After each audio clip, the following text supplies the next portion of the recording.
Welcome to the Made in Monroe podcast. Today, I have the privilege of interviewing my father, Dewey Weaver. Dad, tell us a little bit about how you ended up in Monroe. Gosh, that's a long time ago. My father lived up in Springdale, Arkansas, and he was under contract to buy what used to be the old Holiday Inn down here on Louisville. It was the Vagabond Inn at that point. I was working at a hotel that we owned in Birmingham, Alabama, and my father ended up buying this hotel here. We sold the one in Birmingham, and that's what got me over here. And then you chose to stay here and raise a family here. I did. What were some of the things that stuck out about the community that made you want to stay here? Well, I always felt, Colby, I always felt welcomed here. And I'd lived a lot of different places around the country, growing up in the motel business with my parents. I describe it as being a modern day gypsy. I mean, born up in Kansas, moved around there, moved around in Arkansas, and then other places around the country. So, I mean, I got to see a lot of different parts of the United States at a young age. But when I moved here, it just felt like home to me. So it was really the people that kind of made up the community and made you feel welcome. It is the people. Yeah, it still is the people. It's still the people. Can you tell me how you founded InterMountain? Oh gosh, that was kind of by happenstance, which has been most of my career. It just kind of seems like it happened by accident, or the better word is it evolved through a lot of mistakes that I made during my career, and I made a bunch of them, but thankfully I learned from them and built upon that. But InterMountain was a company. My very first partner lived in La Jolla, California, and he had money that I needed to get started. I didn't have anything, and then I had less than nothing several times. So I needed somebody to believe in me enough to put their money up, and that's not always easy. But I had the good fortune early on in my career to find several people that did believe in me, and I got started. I put my sweat equity in it, and he had a company called InterMountain Properties. And when I moved here from Birmingham, Todd Cagle, which was my attorney then, and is still my attorney today, 35 years later, in our offices, he said, "You got to come up with a name." And I thought, my gosh, what am I going to call this thing? And I said, "Let's call it InterMountain Management." He said, "Okay." So it doesn't mean anything. It just was something that popped into my head. And, Intermountain, and we're in Louisiana, where there's no mountains. It doesn't make much sense. But as it turned out, our hotels are on east of the mountains, west of the mountains, and in the mountains. So it was just by happenstance. It didn't mean anything. And other than it meant something to me because my very first partner was a good friend to me. And I guess it's a way of honoring him as I think back on it. But, I did not want to name a company after myself. As I've said before, I always thought somebody would, we're working together. Mm-hmm. This isn't a one-man show. It's always been all of us pulling in the same direction. Mm-hmm. And I think we've accomplished that. What was your initial vision for InterMountain, and how has that kind of evolved over the years? Like, where did you think InterMountain would go as opposed to kind of where it is today? Well, I'll be honest, I've always wanted to be big, mm-hmm. have a big company, substantial. And we, I believe, have accomplished that. We're one of the largest hotel operating companies in the country.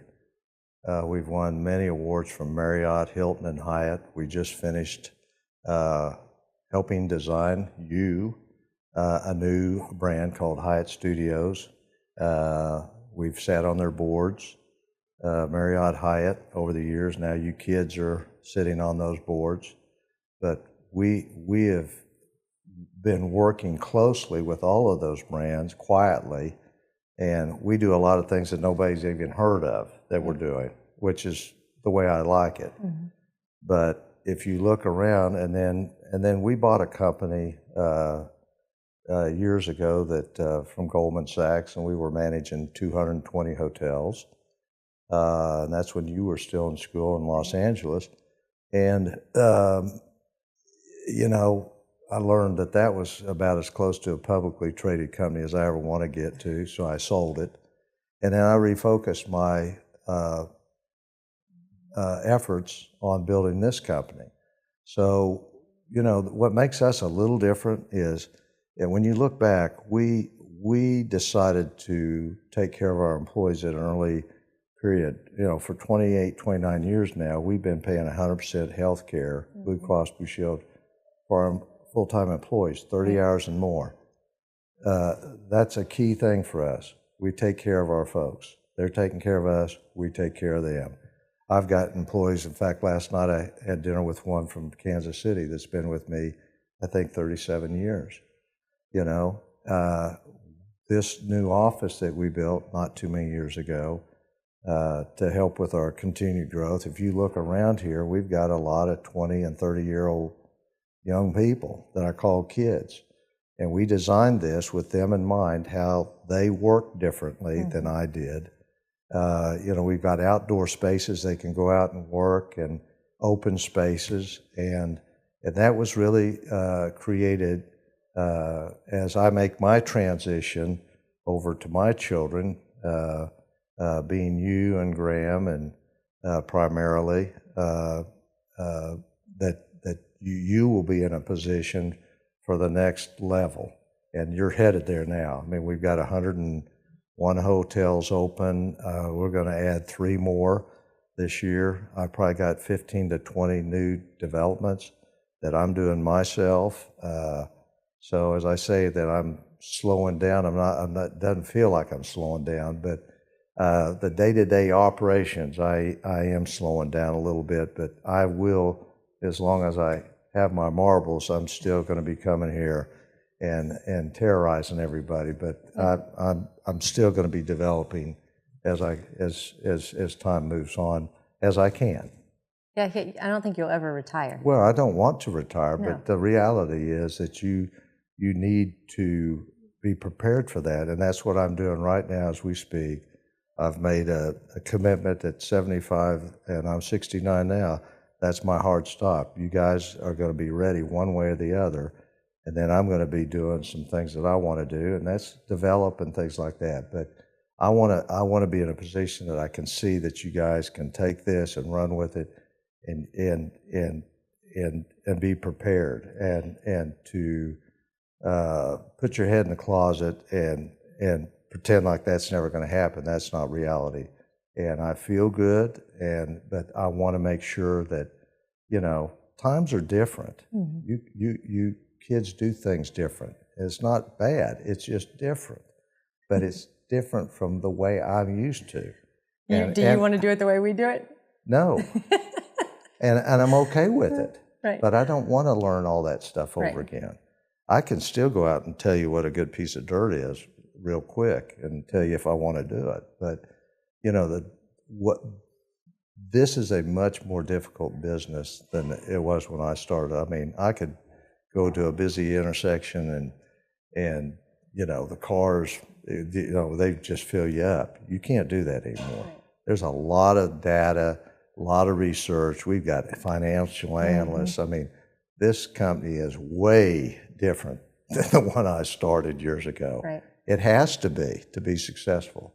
Well, to continue to evolve and to stay relevant. Well, it is. When you look around, you don't think of it. I mean, we're this little company in Monroe, but we've got probably 3,600 employees. Next 2 or 3 years, I'll have 5,000 employees. I mean, that's a pretty good obligation every 2 weeks. I see those checks go out, and it's large, and you've got to be getting with it. You've got to be growing to handle all that. So, and during the pandemic, we kept, except for housekeeping, which was driven by a function of we weren't renting any rooms. We went from 85% occupancy down to 10, 15%, I mean, we thought the world had ended. But I kept everybody employed. Right. And that was a scary time for me because it was dipping into my reserves. Fortunately, I've been conservative most of my life, and I believe in saving and being prepared for worse scenarios. But during that period of time, you were beginning to wonder if the worst scenario was greater than what you had prepared for. And fortunately, we got through it. But those are the things that have always worried me. The things that I can't see around the corner, things that I have no control over. Those are the things that you have to discipline yourself to a certain extent to make sure that you've done your very best to make sure that your company's on solid footing and that you're going to be here tomorrow. Right. I think one of the things that stood out to me during COVID is just, and I think this is a true testament to the company you've built and the culture that you've built, is you had several people come to you and say, like, I won't take a salary during this time because I still just want to keep my job here. I love it so much. And so I think that really is a testament to the company you've built. I think it's a testament to, you as a leader, because I really do think in a company, it starts with the leader and then it trickles down. So I think the culture you've built is great, which would kind of lead me, I guess, into my next question is, InterMountain specializes in hospitality. Sometimes I don't think people really understand what all that encompasses. So what do you think sets InterMountain apart and makes us different than other hospitality companies out there? Well, we've kept things simple. I mean, the bottom line, they make this a complicated business. But if you look at Marriott judges management companies every quarter on intent to recommend, and that's really the gist of that is that if they stay with you that night, they will either recommend you or come back. Okay, that's the only award I care about, really. Is if you spent the night with me at one of my hotels, you thought enough of it that you're going to come back. Right. We are successful because we keep that customer coming back. That one-time shot doesn't work, okay? Right. And there's a lot of hotels out there now that are not renovated. They're not taking care of business. Marriott rates the categories like if an owner owns 0 to 2 or 0 to 5, 10. The largest category, 50 and up, 50 more Marriott branded hotels and up. And I think in the last 12 quarters, we've been number 110. We've been second the other two. Right. That tells me we're doing something right. And I focus on all the problems that we've got. And one of the things that I've got to get better at is recognizing all the good things that we've got going on, but that's not my job. I have to focus on the details, and we are detail driven. I mean, I can sit here and talk to you all day long about the processes we have to make sure that I don't have any burnout lights anywhere or cigarette butts or anything like that. Those things drive me nuts. We paint the fire hydrants. I mean, it's the minutia that I'm constantly shoving down our hotel managers to make sure that when somebody drives up, they know somebody's there paying attention. And for the most part, I think we're successful at that. I'm never going to be happy with it because it's never going to be like I want it. I'll always be striving to make our hotels the best, the friendliest. Look, you don't have to be new for me, but you have to be nice to me when I check in before I give you my money. Right. And it's got to be clean. If it's not, I'm leaving. There's just too many of that. Having a friendly staff, but your employees have to be happy with where they work. And that gets back to us taking care of them. If we take care of them, genuinely care about them and take care of them, usually they will respond in kind and then take care of our customer. Yeah. I can remember growing up, that's one of the things I always heard you say was if we take care of our employees, they're going to take care of us. And I think you've done a great job with that. Well, I hope so. One of the other things I think that sets us apart just as a company is you've always been really good to see where there was a need and then to go fulfill it, meaning, okay, we need to renovate hotels. Why would I want to go hire another company to do that? I'm just going to create a company in-house that does that. And so really, Intermountain, we're kind of a one-stop shop. Can you expound on just some of the things that we offer that kind of make us that one spot for people to come to? Sure. Well, I don't know of another company that does what we do, all inclusive. We can build a hotel for you. You can hire us to build it. You can hire us to manage it. We will design it. We'll help you with the brand. We'll help you with the underwriting, the feasibility, the financing. We'll JV it sometimes. We'll partner with you. We do the revenue management, which when I bought that company from Goldman Sachs, that's part of what I'm talking about. This business has changed so much. In my day, we used to buy billboards. Right. Now we have human beings. We don't need billboards. You have Google. I don't need to see the hotel over there. All I need is Google in my car to get me to the hotel I want to go to. You guys are more experiential, so you're going to seek out places that you want to go stay. But what I learned there, that revenue managers, these really bright kids that can get the highest possible rate, and then the occupancies are low, you get what you can because you've got property tax and insurance, utilities going on. It doesn't recognize how many hotel guests you have in your hotel. So it's really managing your revenue and getting as much as you can during peak times, and then backing off when to attract other business. And so I had a non-compete clause, and those folks could not work for me for 2 years. So I didn't have an ideal situation for several years, but they all came back after that 2 years. So, our revenue managers are really literally all over the United States, Pennsylvania, California, but the bulk of them are over in Dallas. And those people live, they work out of their houses, and they do a great job. We have Sarah Heatherly here, I think runs our e-commerce and marketing. E-commerce here out of Monroe. But the cost of doing business, the thing I like about Monroe, the cost of doing business here is less than it is a lot of places around the country. I've had other companies in different parts, and I come back, they go, well, but the talent, the talent is here, okay? They need more medium-sized companies, in my opinion. We need to be what we can be, rather. I mean, we need more companies like ours, or like Louisiana Plastics, Mid-South Extrusions, companies that are based here that will be good employers, and as long as they can get a good wage, people leave because they have to. Right. If you've got families here and you grew up here, generally speaking, you want to stay, right? But you have to be able to make a living, okay? And we understand that. But if you walk through this building right now, you'll see the vast majority of the people here in their 20s and 30s. Now, I'm reading a book right now, my Strength to Strength, and it's really a guide. A judge gave it to me, or told me to buy it. I bought it, and I've been trying to figure out where I fit in this grand scheme of things, because I built it. Now I'm trying to pass it off, but where do I fit in this last part?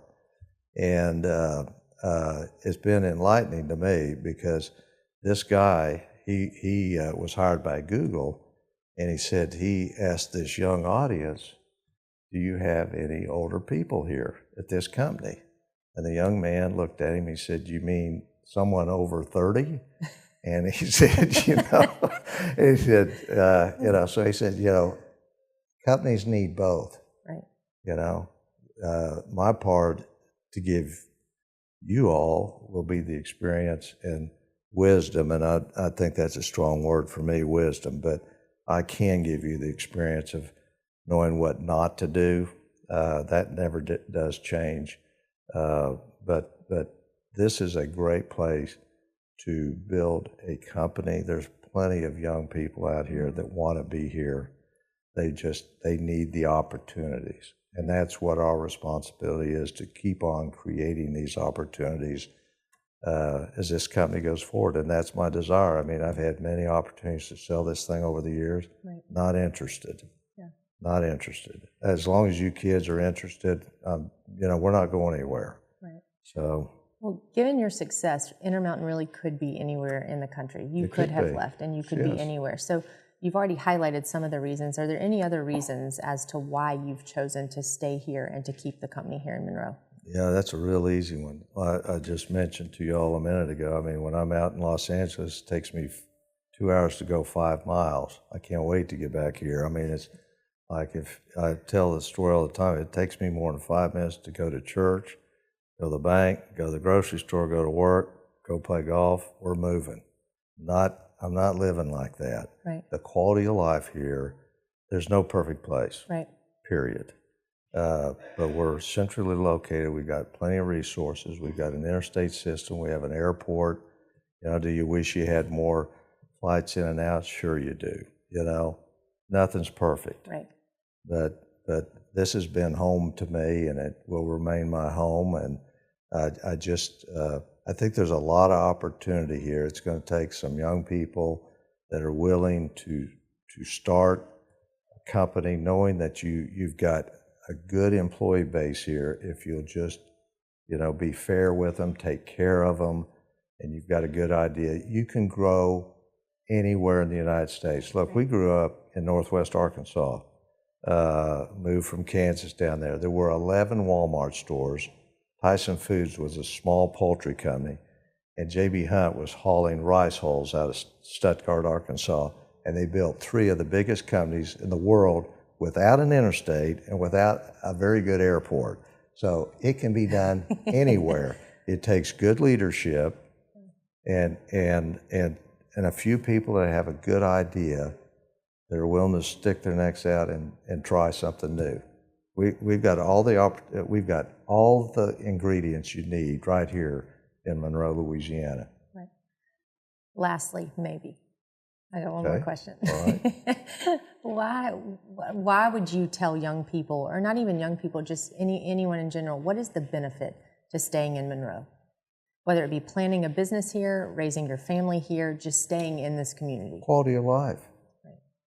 The value system. If you've got a value system and you want to live a good, full life, I mean, look at the cities. Right. All you got to do is turn the news on. Mm-hmm. Do you really want to live in that? I mean, if you do, that's your choice. Right. It really boils down to what you want in life, right? And I've traveled my entire life, everywhere. And I can just tell you, I mean, for me, when I come back, this is home. I like the people, and I don't know that many people here, but the ones I do, I mean, I really enjoy spending time with. Look, your time is precious, and it gets more precious as you get older. And I want to be around people I want to be around now. I got that opportunity to be around people I didn't want to be around at a young age. Yeah. I look at things different than you guys do right now. So my time needs to be quality time with those I want to be around. And I've always been happy here in Monroe. I mean, it's been a great place for me to raise my family and to build a business. And I still feel like that today. Well, and I think one of the really neat things is a lot of times you hear people say, well, you can't get in and out of Monroe. It is a little bit harder to get in and out, but we have an airport, but it doesn't stop people from Marriott coming in. It doesn't stop people from Hyatt or Hilton. I mean, one day, I'll never forget being in that other office, and you came in and grabbed me and said, hey, can you come in here and meet somebody? And I walked in, and it was Emmett Smith and his manager that were right here in Monroe because he wanted to invest in real estate or look at opportunities. So people will come here, and most of the time, if you can get them here, they love it. Well, there's all kinds of people that visit us that come in on their private planes on a monthly basis. We've got a duck camp that we bring all the CEOs and people from Marriott, Hilton, and Hyatt, and IHG, and usually when I go to something, like even in Vegas, one and done, you know, we go do the meetings and all that stuff. We've got people who have been coming back here for 17 years, and we go, why would you do that? Well, you wouldn't do it if you didn't like it. Right. They love the people, the food, you know, we take it for granted. Right. But they live in these big cities, and I'm just telling you, we've got something that nobody else has. You know, I think to grow, you're going to have to continue to have good leadership. I'm real proud of the leadership we've got at this point, and we just got to keep that up and be consistent. I mean, we just keep striving to get better, be what we can be, you know? Well, thank you. I appreciate you raising us here. I think it's been a great community for us to grow up in, and I've left and come back, and Lydia's left, and hopefully one day she'll be back. But I do think it's been a great spot for us to grow up in, and a great community for us to be able to be a part of, and for now me to be able to raise kids. Well, that makes me happy, because that's, this has been a good community to raise a family. Well, thank you. You're welcome.